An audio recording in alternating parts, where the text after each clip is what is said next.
Hello everyone, welcome back to my YouTube channel. आप लोगों के लिए एकदम ब्रिलियंट सी साड़ी लेकर आई हूँ मैं। आप लोगों को बहुत ही अच्छी लगेगी ये साड़ी। शिफॉन की साड़ी है। अगर आप इसको ऑर्डर करना चाहते हैं तो नीचे दिए हुए नंबर पे आप कॉल करके इसको ऑर्डर कर सकते हैं। बाकी इस साड़ी के बारे में मैं आपको बता देती हूँ। गोल्डन बॉर्डर के साथ है और इसका जो एम्ब्रॉयडरी है जो किया हुआ है बहुत ही अच्छा है। स्टोन वर्क के साथ आता है। शिफॉन की साड़ी है ये और इसका कलर भी बहुत ही ज़्यादा अच्छा है। बहुत ही सॉफ्ट फैब्रिक के साथ आता है ये साड़ी। अगर आप लोगों को ये साड़ी अच्छी लगती है तो आप लोग इसको परचेज़ कर सकते हो और एकदम अफोर्डेबल प्राइस में है ये साड़ी।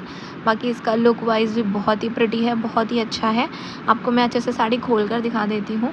आप एकदम अच्छे से साड़ी को देख लीजिए। आपको पसंद आती है तो आप ऑर्डर ज़रूर करिएगा और सब्सक्राइब करिएगा। मेरे चैनल को आपके सब्सक्राइब की बहुत ज़्यादा ज़रूरत है। बहुत ज़्यादा सपोर्ट करिएगा मेरे चैनल को। लाइक शेयर ज़रूर करिएगा। बाकी ऐसी वीडियोज़ मैं लाती रहती हूँ साड़ी के रिलेटेड, तो आप लोगों को अच्छा भी लगेगा। और आप लोग मुझे सजेस्ट कर सकते हो कि आप लोगों को किस किस्म की साड़ी देखना पसंद है। ये इसका ब्लाउज़ है, आप देख सकते हो। ये ब्लाउज़ है। ब्लाउज़ एकदम सिंपल सा है, थोड़ा सा मतलब डिज़ाइन वगैरह है। बाकी ये ब्लाउज़ है और पूरी साड़ी पूरी ग्रीन साड़ी है। बहुत ही अच्छी साड़ी है। शिफॉन की साड़ी है, गोल्डन बॉर्डर के साथ है और ये जो इसका लुक है वो भी बहुत ज़्यादा प्रिटी है। तो आप लोगों को अगर अच्छी लगी तो आप मुझे लाइक शेयर सब्सक्राइब ज़रूर करिएगा। मिलती हूँ नेक्स्ट वीडियो में।